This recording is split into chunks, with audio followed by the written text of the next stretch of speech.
And what I was saying there briefly was that in this country, we're seeing much more anti-Jewish sentiment across the board. And I didn't realize this, but as I follow KYRA on social media, I see her on a daily basis have arguments with students all the time. And so I said, okay, well, let me just go back and take a look at what's going on with just the history of what's going on. And doing so, just going in places like debate.org, I was seeing the most racist hatred of Israel. I couldn't believe it, and it didn't stop. It kept going. I didn't find one positive comment, and it was continuous. And I was like, come on, guys, seriously? And so before we bring her on, okay, KYRA, I can't hear speakers. Is it okay now, Phil? Looks like my microphone is on. Okay, so I'm gonna keep going.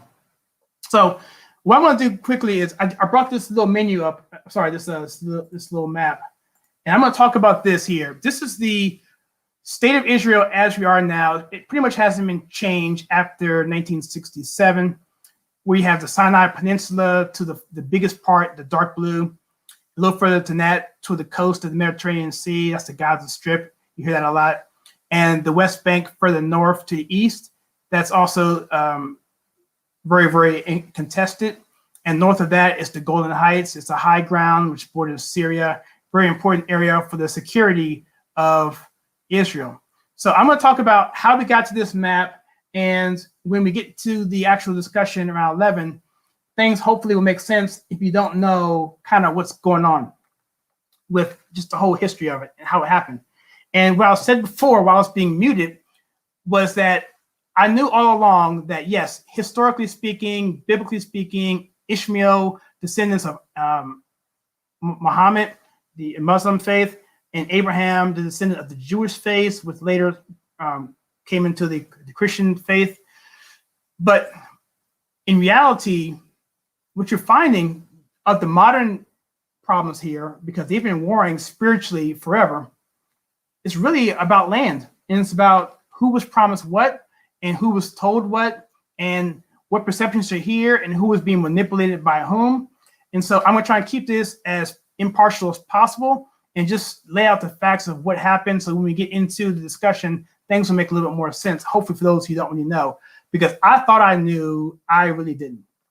So just to go through this pretty quickly, back in the late 19th century, 1800s, the world was really becoming a nationalist type world.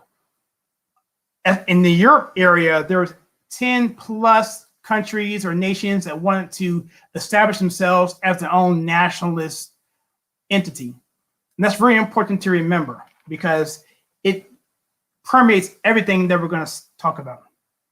And so you had a system of competing nationalist nations. Now, nationalists to the left makes us, they want to say that that's a racist term, but it's not at all. I mean, Gandhi was a nationalist, okay? It just means you love your country, you want sound borders, you want to treat your people with first priority.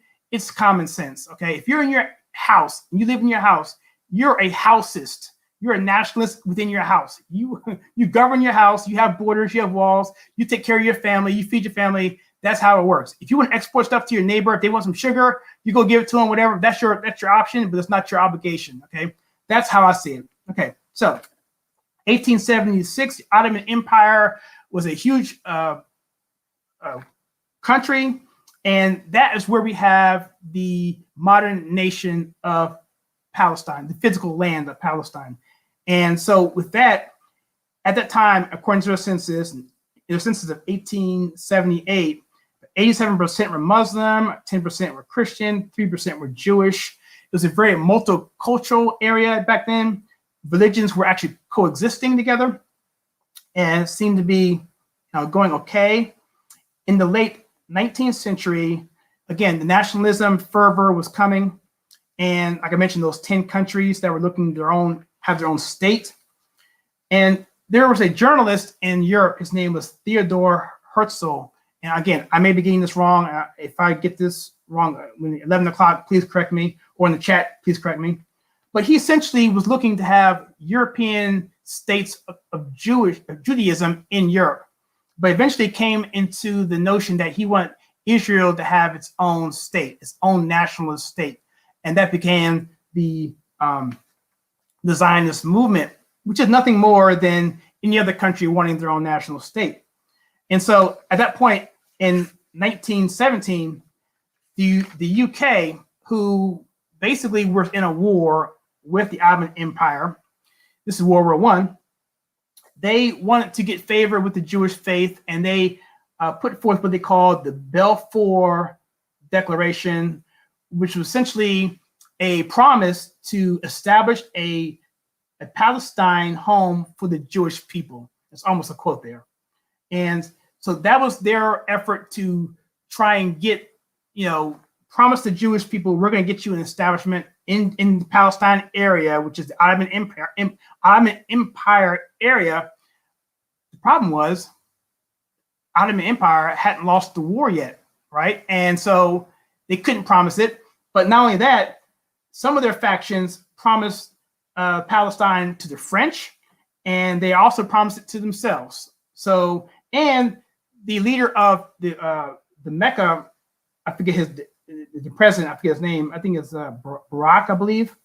They told the president of Mecca, if you stage a revolt against the Ottoman Empire in 1915, whatever he told him this, then we will give you a cut too. So you have the British promising all these different things to these different countries for the same piece of land, and you can just imagine what happened. And so eventually you have three nations that were promised the same amount of land, and the UK tried their best to uphold on this, but they were trying to allow the Jews to come in and settle in. So as the Jews came in, that caused conflict and caused animosity. And so eventually the Palestinians revolted in 1936. The British put them down pretty strongly, and that created more tension. And then the Palestinians at that point saw themselves as nationalist nations themselves. So they also wanted to be a nationalist nation. So then the UK themselves said, after that put down of that particular battle in 36, limited Jewish immigration, which the Zionists didn't like, but then the Palestinians didn't like it either, because they said, we'll give it to you in 10 years. So they want to wait 10 years. And so as you can see, as things are bubbling over and going forward, there was a lot of intervention by the British, to say, and them trying to interject there. And then you had people perceiving settlements going in there as being bad. And then you have uprisings. And then it gets worse, because at that point in time, World War II happened. And even though nothing really major happened in that area during World War II, Palestine-wise, the UN came out. The UN became a result of World War II. And the British said, you know what, this is too much trouble. So how about you take it over, Mr. UN, as your first major task? And in 1947, they started charting this out, and they put together a crazy, convoluted map of Palestine, which was like supposed to be equal in size and land, but it was just really, really all over the planet. It didn't have anything to do with the Sinai Peninsula here in dark blue. It's mostly in the light blue. And that was in 36. And as things kept going forward and more things happened, they had a preemptive war that Israel launched against their enemies, against Syria, Egypt, and so forth, because Egypt took, I took a note of that, let me see. Egypt took the Gaza Strip, and Jordan came in and took the West Bank up there to the right, and they took the city of Jerusalem. And so that's how it was prior to the 6-Day War. And Israel was afraid that they were going to be attacked, and they felt that they were being lied to, and they basically preemptively took out their enemies in like 2 days. And the war lasted 6 days, but for the most part, it was over in 2. They caught all the Egypt's planes on the ground and Syria's planes on the ground, and basically won that, and then got that land we saw there, and then there's more animosity. And so I won't go any further, but that's kind of where we are in terms of this of it. And so if I say anything wrong there, I apologize, but that's the context that people need to understand when they talk about this situation.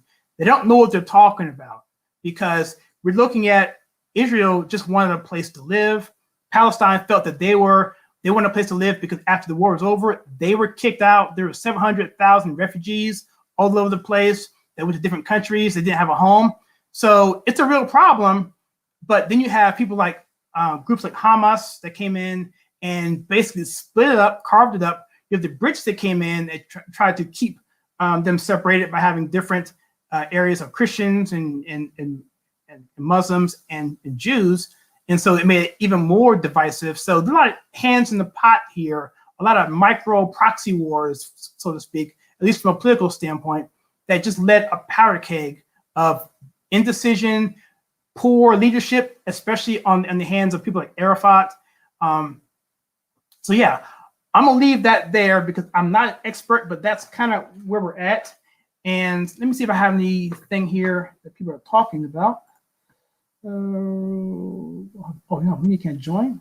Okay, let me get you. All right, I'm gonna put it in the group here. Copy here. I'm gonna paste it right here. Here, if you want to jump on. If you can cut and paste that, you can jump on. So let me see what's got here. If you can't cut and paste that, let me know. So anyway,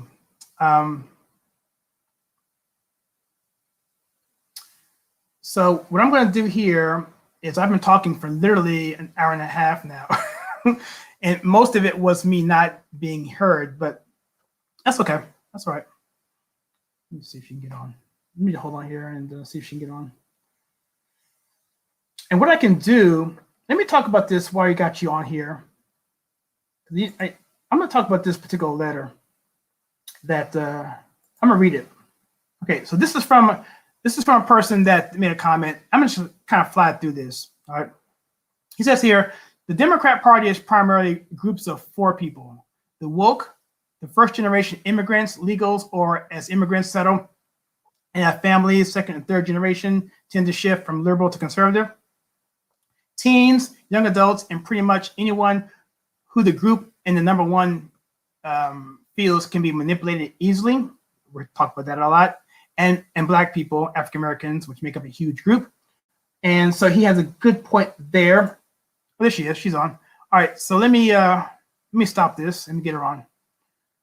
I'll talk about this. I'll talk about this a little bit later. Let's jump her on. Hi. Hello. How are you? I'm good. How are you? Yeah. I'm okay. I'm a little embarrassed, really. No, you're good. I was looking for a link in my email and I was like, oh no. So I texted you, but it's fine. Yeah. So, well, I was literally talking for 45 minutes before I knew I wasn't being heard because I have these headphones on. Okay.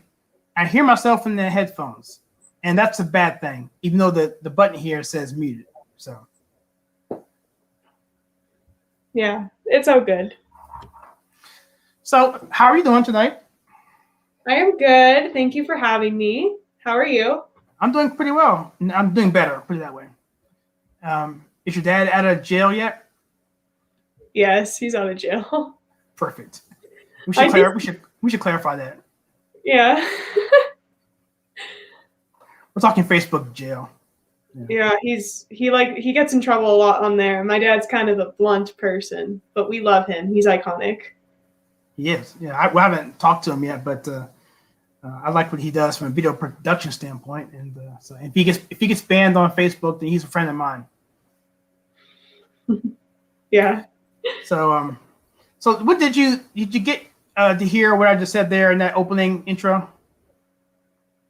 You were muted, so I couldn't hear you for some reason. You weren't coming through my speakers. Oh, even just now? Yeah, but you're good now. What were you saying? Sorry. Okay, I was talking about the state of Israel and how it came up from the Ottoman Empire to the British basically said, we'll give you a state, but then promised it also to France and to Mecca and themselves and all that, and how that basically, they basically set Israel up in a bad situation. They made them almost the bad guys because they were promised the land, given the land by the UN after World War II, and then they're going to blame them for trying to settle it and defending themselves, when really they're just as much the victims as anyone else, from my look at it. Yeah. I think it's important to mention the history of Israel, though, because a lot of people seem to think that Israel was just invented after the Holocaust, which is not true.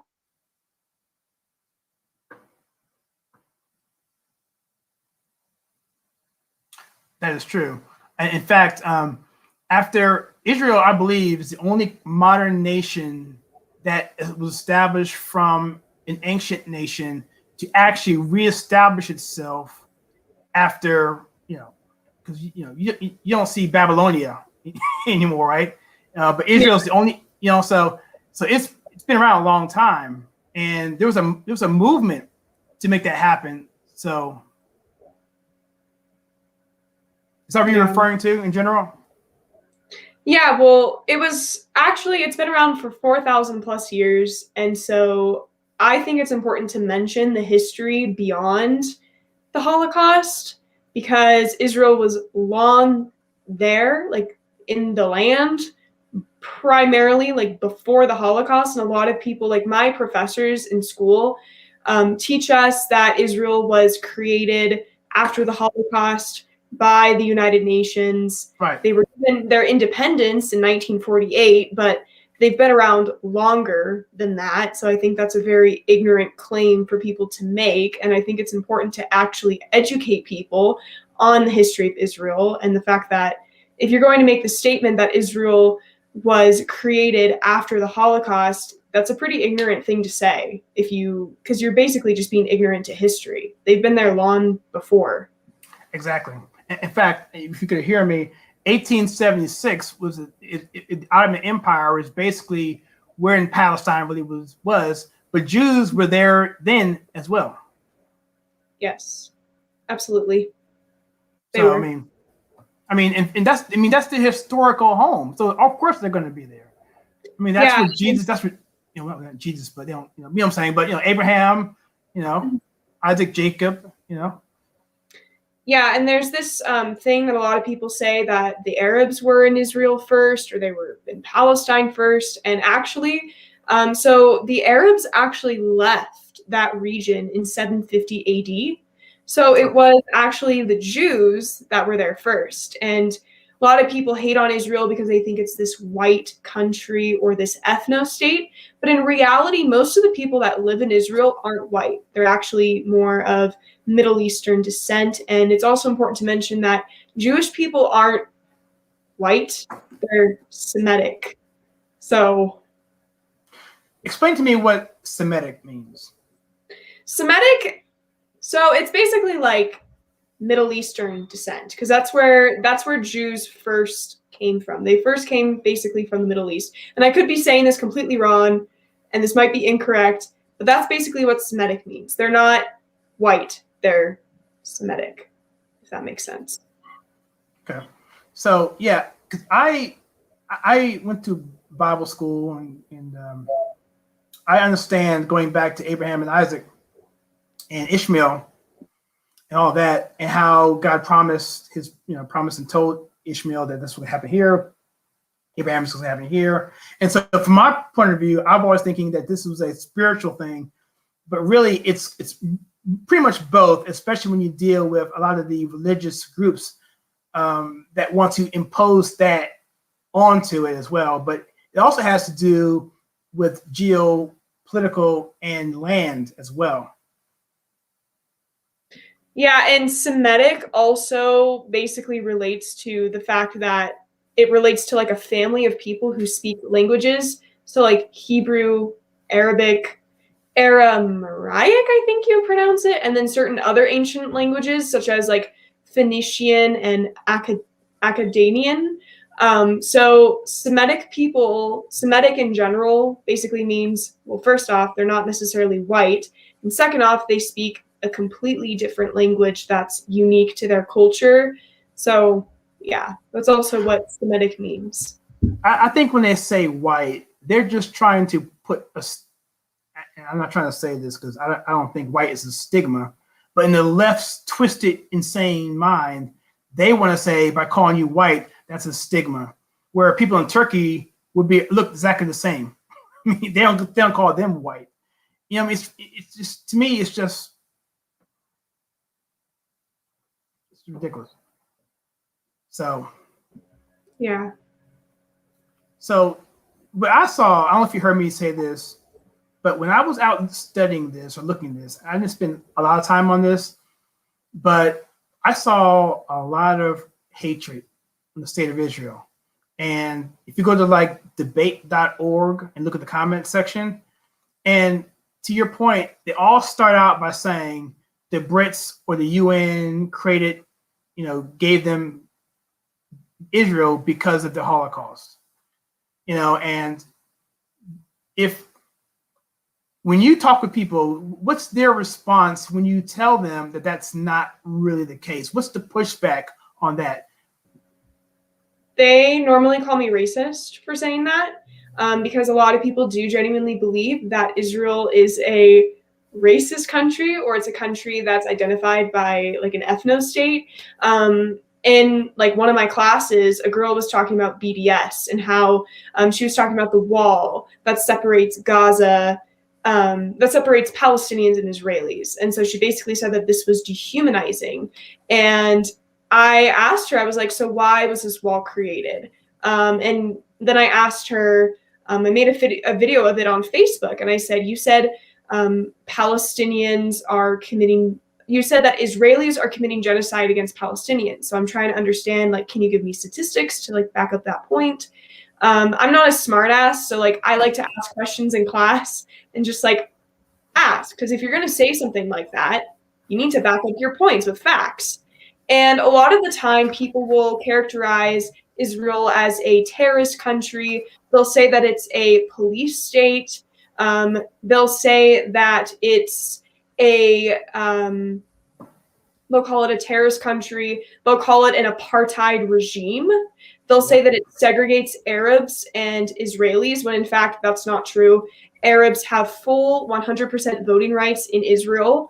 And then they say that Israelis are terrorists and they're going out and killing innocent Palestinian children, which I can't speak for all of the IDF, and I'm not going to speak for the entirety of the IDF, but I have a friend who's in the IDF, and he specifically told me that whenever they have ever used force against a young child is when they're carrying explosives or weapons. So in reality, a lot of people are very misinformed about Israel, and they're taught that Israel is this apartheid, genocidal terrorist state, when in reality, they're a very peaceful nation. I mean, during the COVID-19 pandemic, they were out giving vaccines to Palestine, to the Gaza Strip. They were giving vaccines to Africa and Latin America and all these other places. I mean, they have time and time again during natural disasters, they've gone in and they've helped people. And I mean, there's a hospital in Israel that serves Syrian people in the Syrian civil war. And so, I mean, there are people in the hospital who are hired to speak Arabic to these people because they're so traumatized when they come in from their injuries that the hospital treats them. And there are Arabs in the IDF, there are Christians, there are Jews. So Israel is like the definition of coexistence. And then you walk into Israel, and if it was really an apartheid state, they would specifically have mosques apart from churches, And if you walk around in Israel, you'll see a mosque next to a synagogue or a synagogue next to a church. So you hear a lot about Israel being an ethno state, a terrorist state.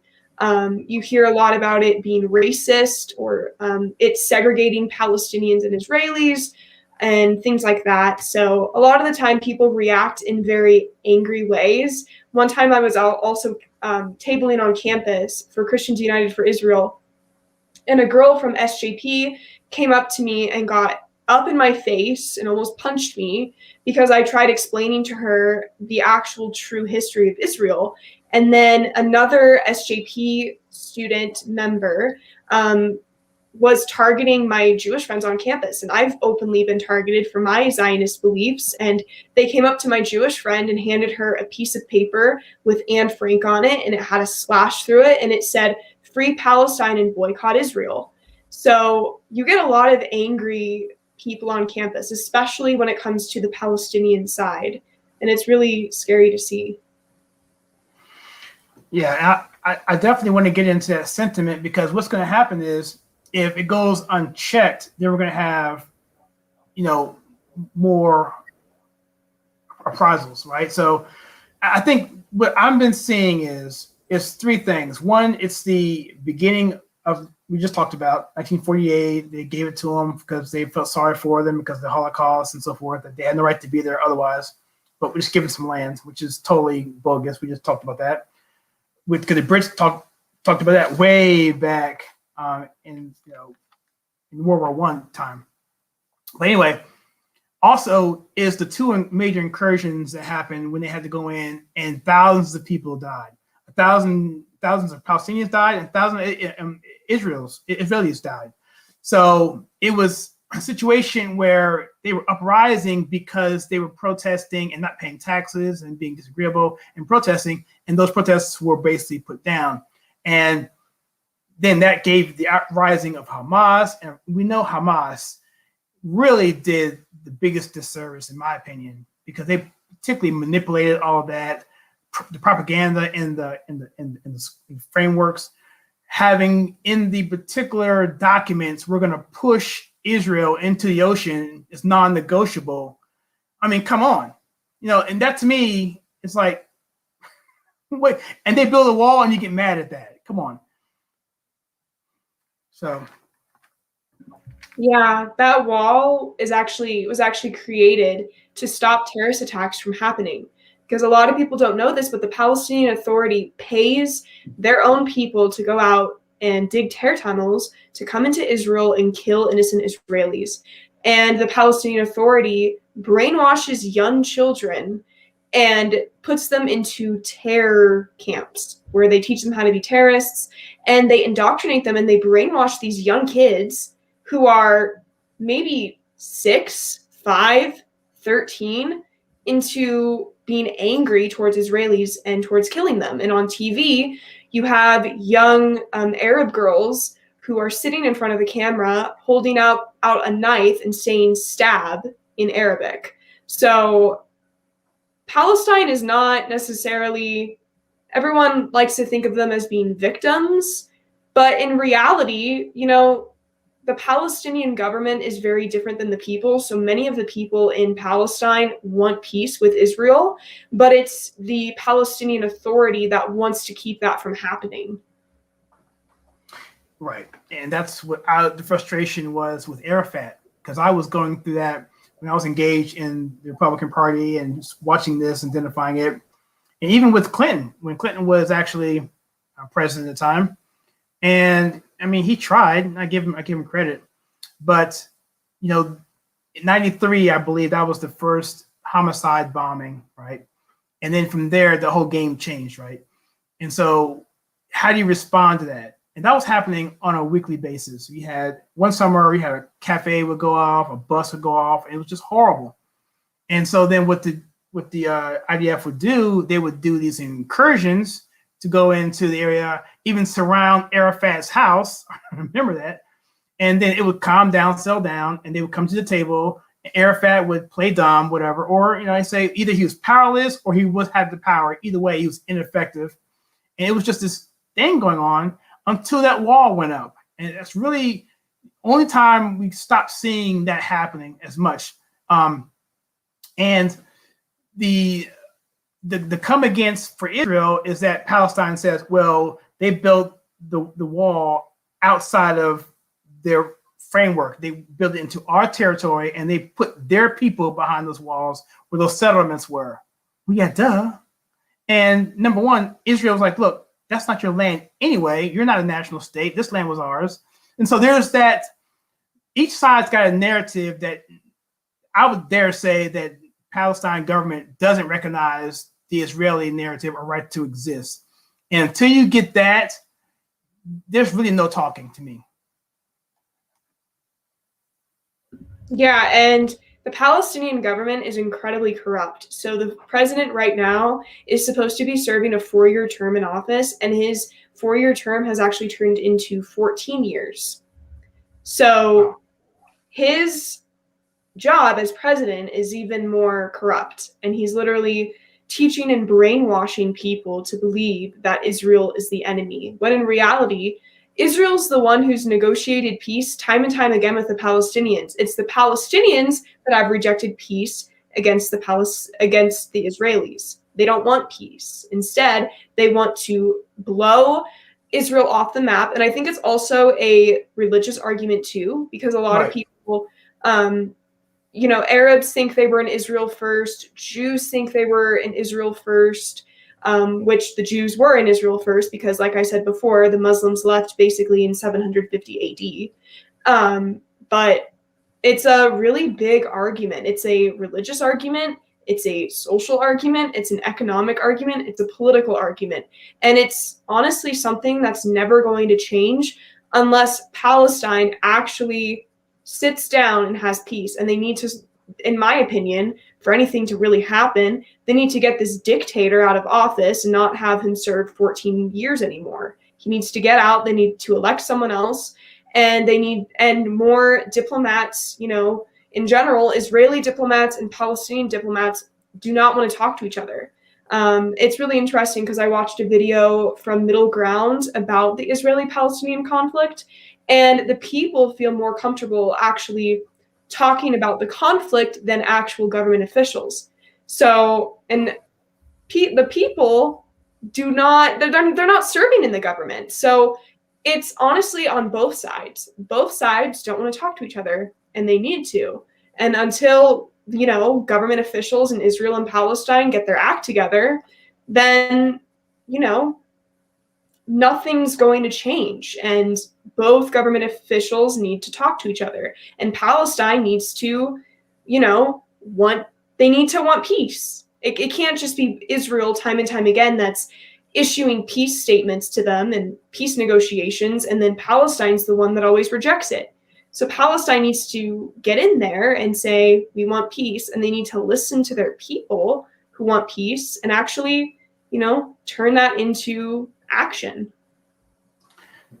Yeah, it would have been nice to have seen President Trump kind of pull something there. But I think, like you were saying, that they have a swamp there too. And maybe on both sides where, and I would dare say that,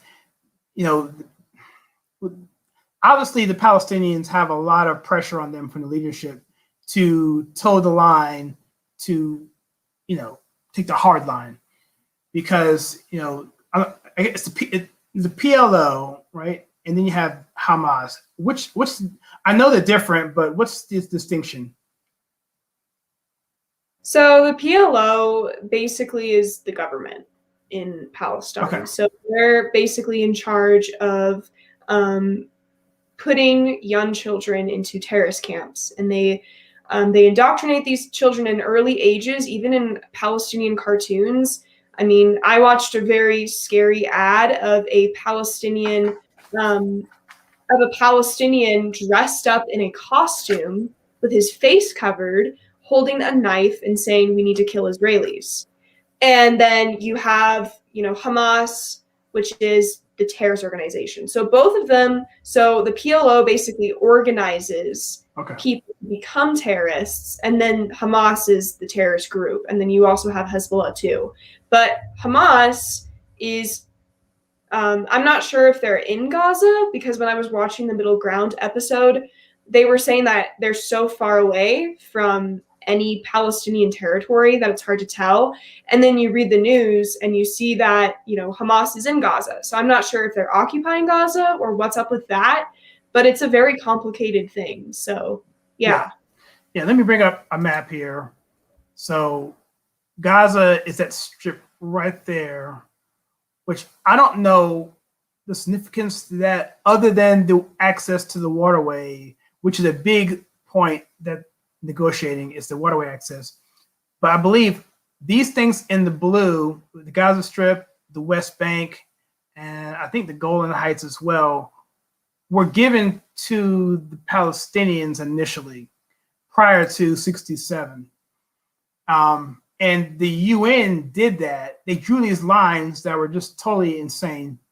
And I think if people understood the nature of what Great Britain did, basically saying, look, okay, we promised France this, we promised Mecca this, we're going to keep this, and then try to push forth one of that in terms of like allowing the Jews to come in and settle and grow up to 300,000 people to 3 million to 4 million. Next thing you know, you have animosity because it's mismanagement and misgoverned. And so I think what I'm trying to say here is they would be a lot less critical of Israel. And maybe even some Christians or Americans or whatever would be less critical of Palestine if they understood that at the end of the day, a lot of these are just pretty victims of circumstances. The people themselves are probably just, the victims, but the government, the people that actually set it all up are the ones that are responsible. And then Great Britain basically tossed their hands up and said, we're not going to deal with this, and give it to the UN after World War II. And so I think that's what people are missing in the context of all of this, I think, personally. Yeah, I completely agree. So let's talk about anti-Semitism as a whole, and just kind of from a, not necessarily Israel more or less, but what do you think? All right, let me ask this question, because you're experiencing this a lot more. And I'll share an example that I experienced as well with a Palestinian who lived in Palestine. It got really heated like that.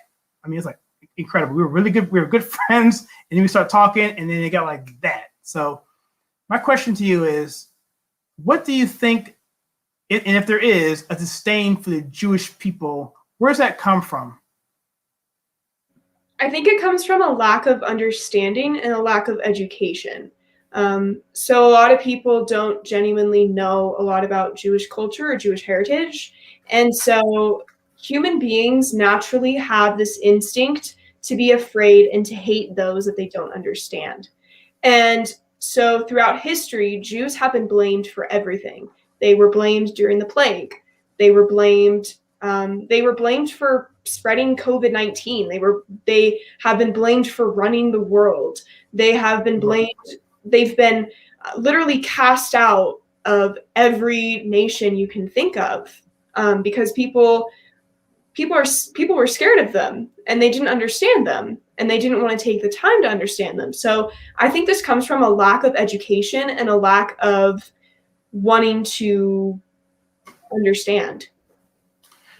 Wow, you brought up I can talk on this now, because, and I'm not proud of this. First of all, let me just say this. I love the Jewish people. I love the state of Israel. I support them 100%.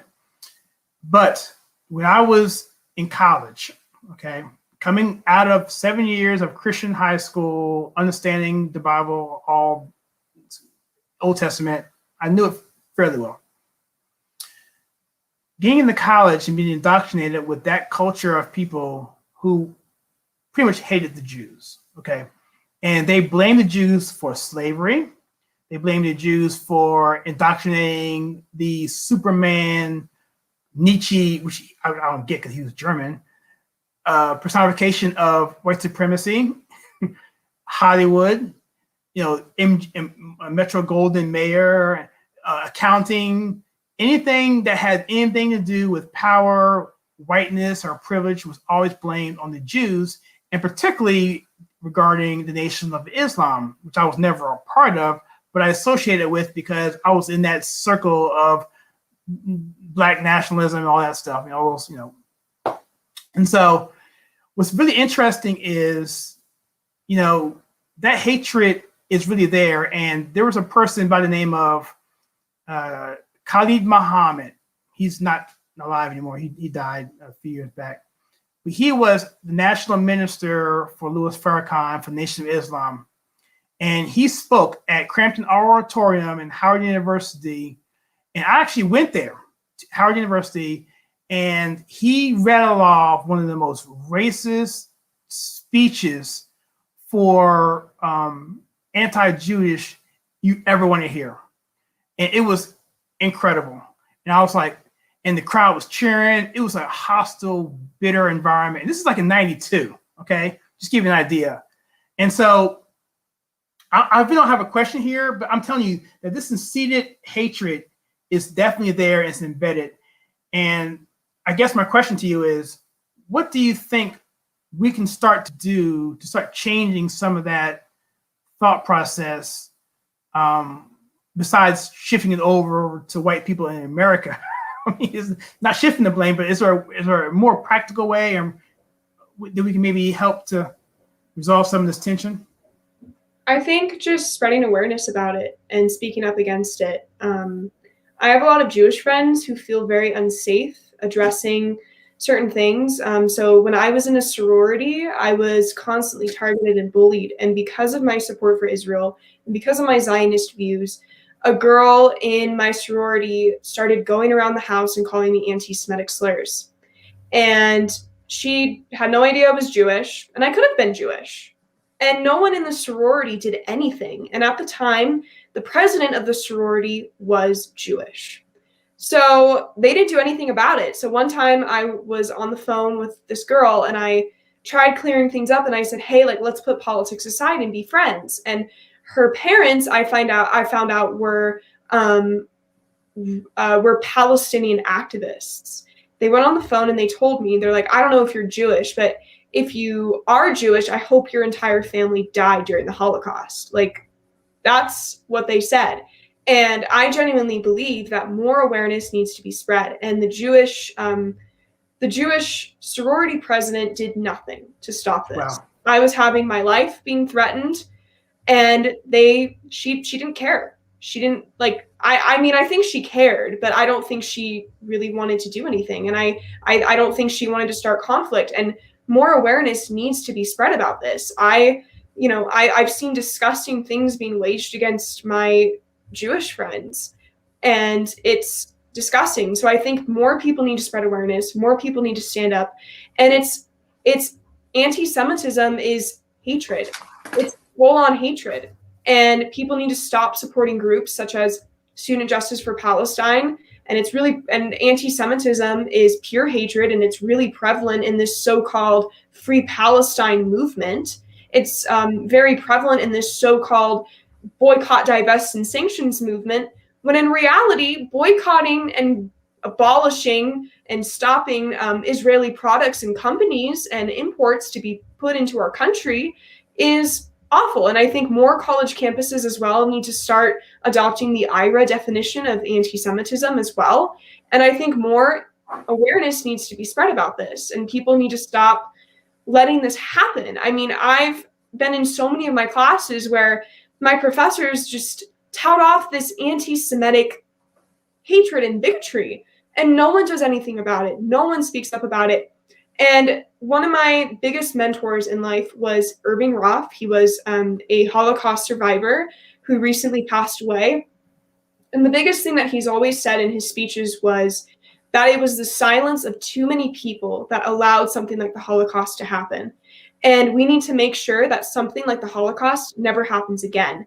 And we need to speak up against this hatred. Anti-Semitism is pure hatred. It's a form of racism, and it's a form of bigotry. And more people need to get involved and speak up against it. And that's why I am a proud Zionist, and that's why I run organizations like Christians United for Israel, and I'm also a part of Students Supporting Israel as well. And, this is hatred and it needs to be combated, but we all need to stick up and stand up against it. You don't have to be Jewish to combat anti-Semitism. It affects everyone. Anti-Semitism is a human rights issue. It's being targeted and waged against a certain group of people. And it's time that everyone starts speaking up against it and they start speaking out about it. That's a really good point. And I have 3 points here that I took from what you just said, and I'll get to them, and maybe not in order. But the key one was you said afraid. And as you said it, I was writing it down, that good men or people who watch and allow evil things to happen. I mean, I don't put words in Roth, his person, his mouth, but are responsible or could have stopped it. And I think about, I'll give you a Jesse Jackson story if you don't mind hearing it. All right. So Jesse Jackson went to my alma mater, North Carolina A&T, and I'm not really proud of that. But I ran I was invited to go to the Civil Rights Museum grand opening in Greensboro, North Carolina. And so I was there and I got a backstage tour with Jesse Jackson and a few civic leaders, Democrats, of course. And I got a chance to spend about 4 hours in a closed room with Jesse Jackson. I even had his cell phone in my hand as he was going to the other room because he wanted me to watch his cell phone, that flip phone. But here's the important thing I want to bring up. Okay. When I was talking to Jesse Jackson right there, he was telling me, look, dude, I mean, back then, man, most people weren't racist. He said Bull Connor was racist. Governor Wallace was racist. Most people weren't racist. They were just afraid of what was going to happen if they didn't react. He said, so what we would do was we would just try and talk to people and say, hey, it's okay. You're not going to get in trouble. And so, but it just told me that behind the scenes that he really is an exploiter, that he understands what we're talking about, but he has a job to do. And so that is what is really important, because in the civil rights movement, who was helping Black people, Jewish people? They were helping a big majority because they understood what it was like to suffer from a Holocaust, to sit by and not do anything. And so to turn right around, these people 20, 30 years later in Howard University, to shout down this person, Khalid Muhammad, as he's doing racial slurs, I mean, cussing and everything. Go look it up. Washington Post, Khalid Muhammad, Howard University. You'll see everyone, even the leftist media was appalled by it. Farrakhan himself took him and basically disowned him and put him, he censored him and said that you can't speak on our behalf anymore. That's how bad this dude was. And check this out. And my next point is that this dude, Khalid Muhammad, went to the National Museum of Holocaust History in DC. He took a kid there and told this story. And then there's this big room in DC where all these shoes of the Jewish people who were killed, that's their leftovers, their shoes, their clothes, and everything. And he and his son were crying in the museum after all this happened, and his whole attitude changed towards that. I think he's still kind of sort of militant, whatever, but he never went back and talked like that again after he went through that and told that story. And like I said, he died about 10 years later. But to your point, you were saying awareness, I mean, come on, it makes no sense to have that kind of hatred. And the hatred in that room, I dare say, I've never been in a room that scary of vitriol hatred. And I never want to be in that situation ever again. Yeah, and I definitely see anti-Semitism more being implemented and seen in one political party over another. And it's just really scary how politicized it's getting. Yeah. And I'll tell you another quick story that I had with a buddy of mine. And I won't tell you where it was, what the setting of it was, because it would expose some things. But this person was a friend of mine. We were getting along really well. And all of a sudden, I was a Republican. I was supporting the Bush campaign. I think I had a picture of myself and my son in my front porch. I was interviewed by a local newspaper. I had a Trump Cheney sign in my yard, and they were like, "This guy's kind of strange. He's supporting a Republican. What's going on with this guy?" So I interviewed. So I get this article on my wall, and he questions about it. He said, "Kyle, what is that?" I said, "Yeah, well, I'm Republican. I trying to get Bush elected." So then he goes into the Israel conflict, because obviously George Bush and Republicans are favorable to Republicans. I mean, it's favorable to the state of Israel. And he said something like, it wasn't anger first, but it was like, why do you think that, why do you support a nation that will oppress a country? Blah, blah, blah. And then he goes off on this little thing, and I'm like, okay, well, I don't want to get into a fight with this guy. So I basically asked him this. I said, okay, well, do you think it's right for Palestine or whomever to push the state of Israel into the ocean?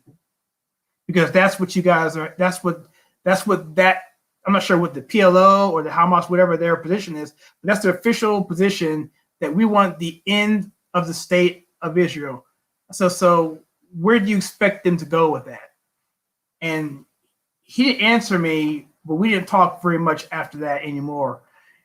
And what's your take on, I don't want to get back to the political stuff, but it does tie into the racism a little bit, because they don't want to talk about their right to exist.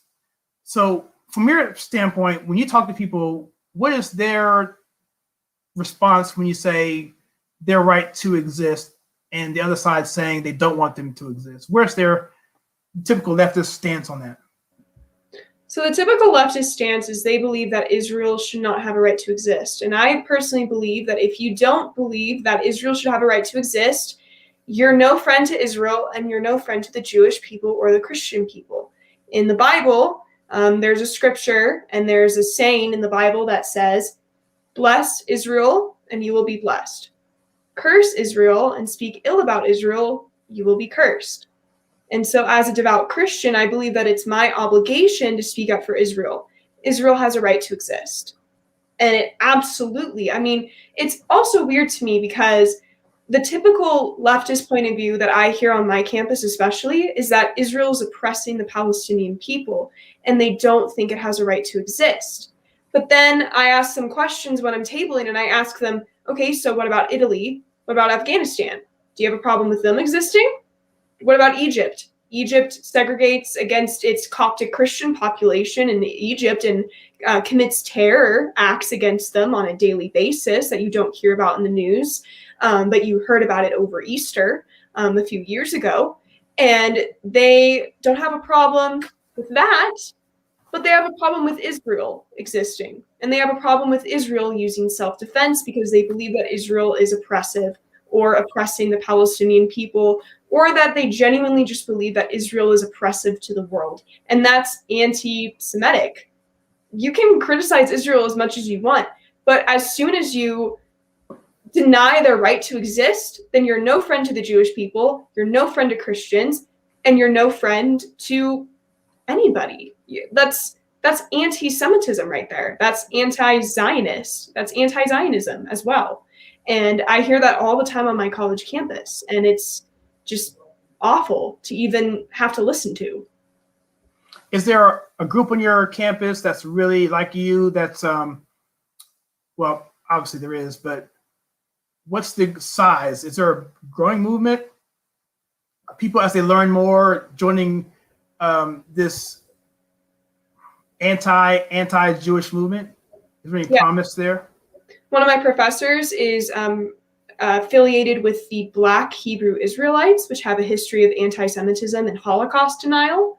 A few people want to restart the Student Justice for Palestine chapter at my university. The university's chapter has had a history of targeting, threatening Jewish students, and they've targeted me on many occasions. And it's, this anti-Semitic, pure hatred group of people, it's growing on our college campuses, and it's growing in the name of progressivism when anti-Semitism isn't progressive at all.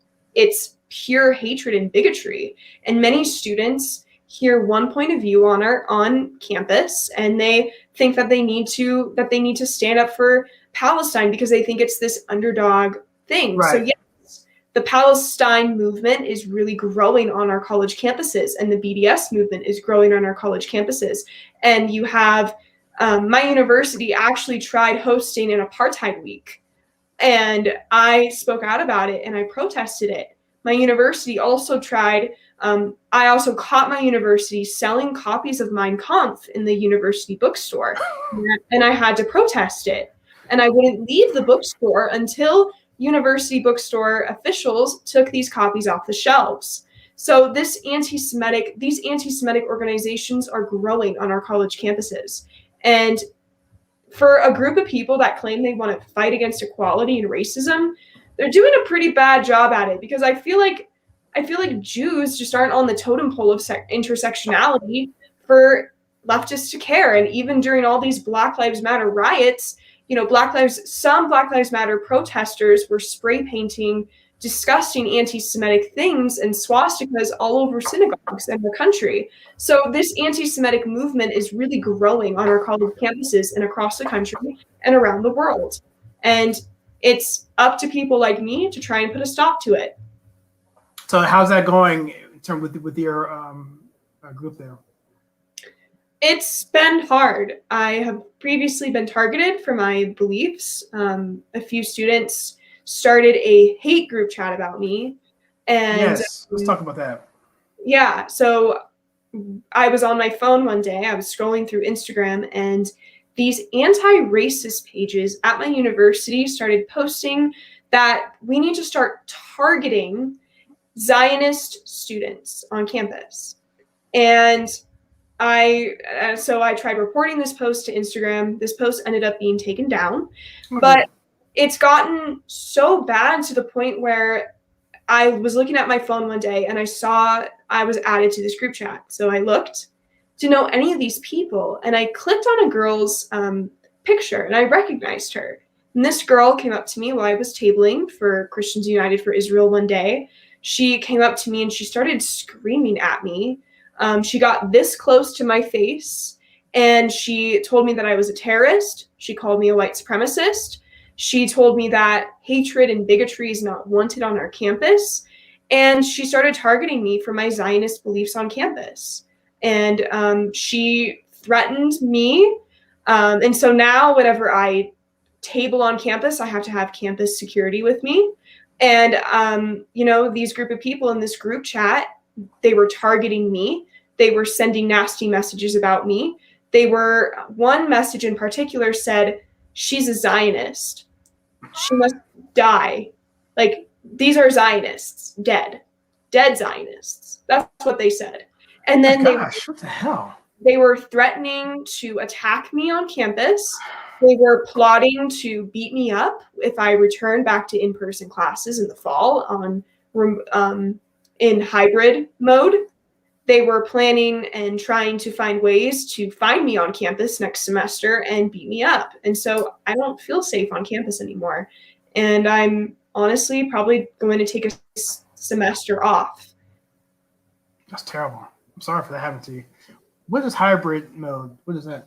Hybrid mode is like half in person, half online. So, yeah. Yeah, man. I can't say what I wanted to say here online, but oh boy, yeah. So anyway, I think, yeah, really, what Palestine really is, if I were to see someone and talk to them or leftists, if they would listen, I would say essentially they're refugees without a home. They got caught, our empire lost, and they people that were promised them didn't fulfill their promises, and there they are. And so it's more to do with that than Israel oppressing them. Okay, let's just be clear about that. And their leadership sucks, and they listen to bad people who give bad instruction, bad narratives at an early age, and propagate it out to, dare I say, the UN, who doesn't give it. By the way, is Syria on the aren't they on the UN Security Council? I think so, but Israelis aren't even allowed into Syria or they'll get killed. So. I think Syria is on the security board. I think they have that veto vote. I might have to look that up though. I think they are, and like, what the hell, right? That's.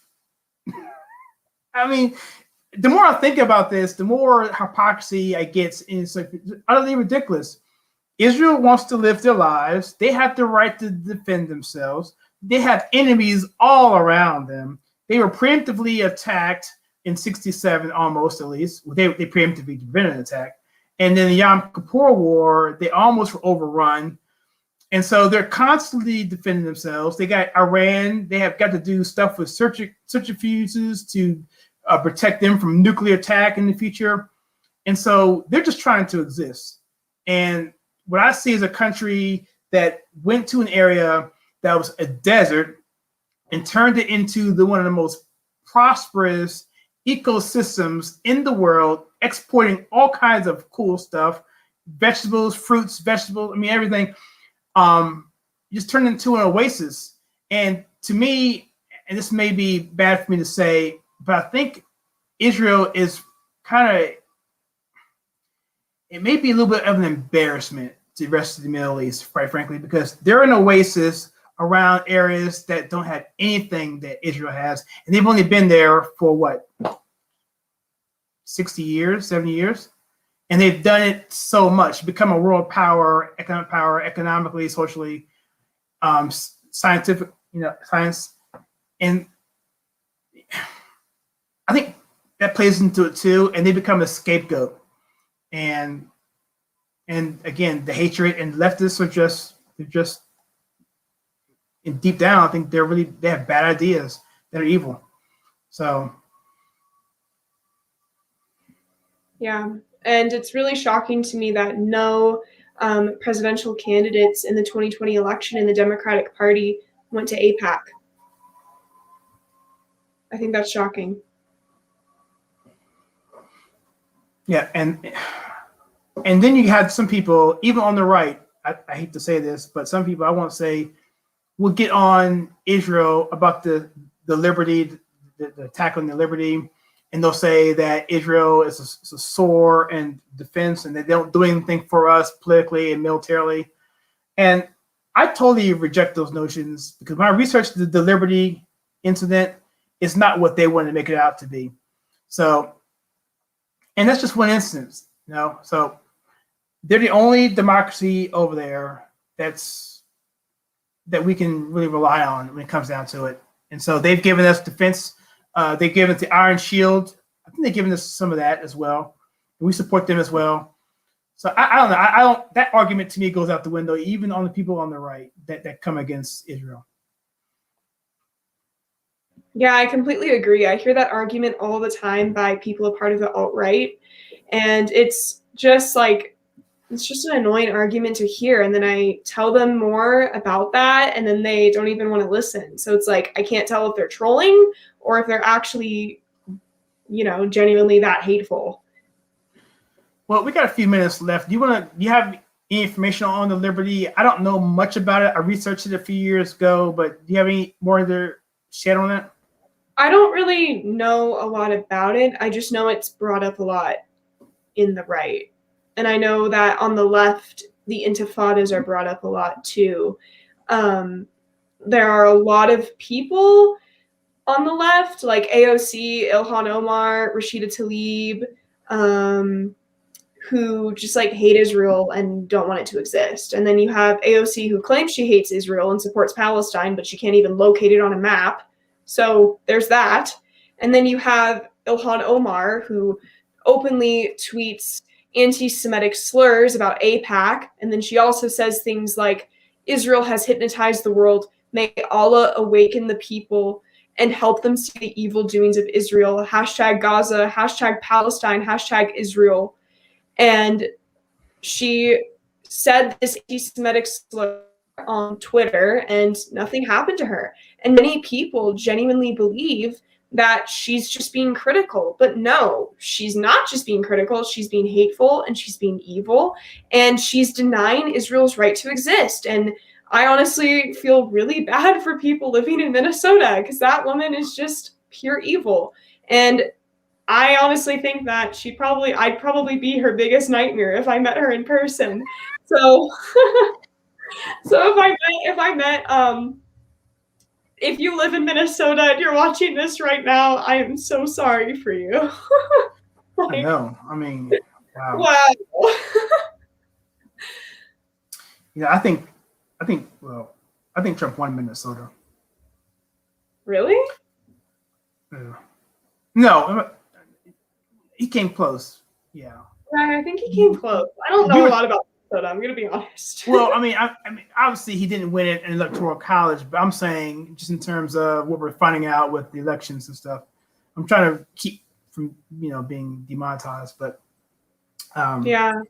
So I mean, yeah, okay. I don't know, like Minnesota's actually a pretty red state. If you cast out cities like Duluth or St. Paul or Minneapolis, like Minnesota's pretty red. It's just the big cities that make it super, super liberal and a Democratic state. And then they have a freaking dumbass for governor, but that's another story. Yeah, and who's the attorney general, the guy who accused of beating his girlfriend, the black guy? No. I'm sorry? No clue. Okay, well, there was a guy who's going to run for attorney general. He's a black guy under the Obama administration. And he was going to run for attorney general in Minnesota. And I think it didn't happen because it came out that he beat this woman. She filed a police report. It's like, and they still were going to do this. And I was like, why are you focusing on Minnesota? It's because Minnesota, over the past 2 to 3 election cycles, has been turning red. And not just red, but bright red outside of those cities that you mentioned. And they knew that if you look at the map, Minnesota is like the key to like everything for Republicans. We can lose Georgia and get Minnesota, nothing changes. But Georgia and Minnesota are the 2 battleground states that really mean the most right now, and meant the most in 2020, actually. So that's why I don't want to speak. I don't want to speak bad about Minnesota. I promise I'm not trying to. I just hate Ilhan Omar, and the fact that she represents Minnesota just makes me so mad. Yes.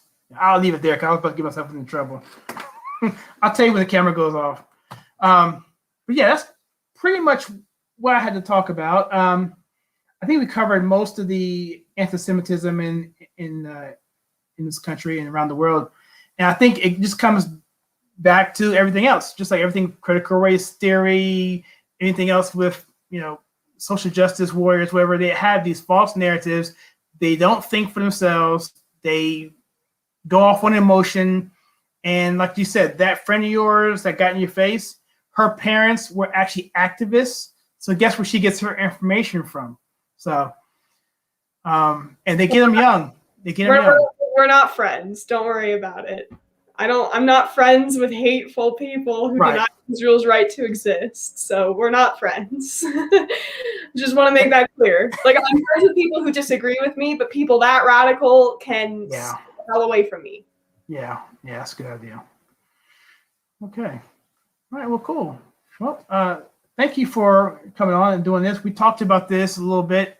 I follow your social media, and that one thing you put up, I put like those 3 or 4 mean faces with the I was like, what the heck, man? We got to talk about this. So I appreciate you doing this short notice. I know you're really busy with school. So you want to tell everybody where we can find you and hook up with what you're trying to do and maybe support you? Sure. So you can find me on Instagram. My Instagram is @RealKiraBulby, and my other Instagram account is Kira Marion Carol Bulby. I recently changed the name. You can also find me on Parler, even though something's wrong with Parler. It's not really working right now. My Parler is @Kira Bulby. My public Facebook page is @Kira Marion Carol Bulby. And you can also add me on Telegram for exclusive content on @Kira Marion Carol Bulby as well. Yeah, your Parler, sorry, that's your Parler. Well, Parler, I'll talk about it in a second. Your Telegram is pretty good. It's really good. In fact, I like you got stuff that no one else puts out there. You do voice, you do stuff that's totally unique that I'm not getting. So I like your feed a lot. It's good. I forward your stuff out as much as I can. Thank you. Yeah, I've noticed that. Yeah, and Parler, I try to do the same thing, but it's down. They're trying to do maintenance. But it's been 3 days, so hopefully they'll be up soon. So anyway, awesome. So there's no other things going on. So is there anything else you want to say before we jump off here? No, I think that's it. Okay, and just so you know, we're supposed to have the forum for gun control, but as a primer on that, go check out KYRA's video on her channel on YouTube from gun control. I'll leave a link to that below as well, and it's really good. So we're going to get with Angel as well and do this all over again. Hopefully we'll have a good discussion and talk about that, which is pretty important, actually, especially considering what you're going through. So, yeah. With that, I'm going to jump off here.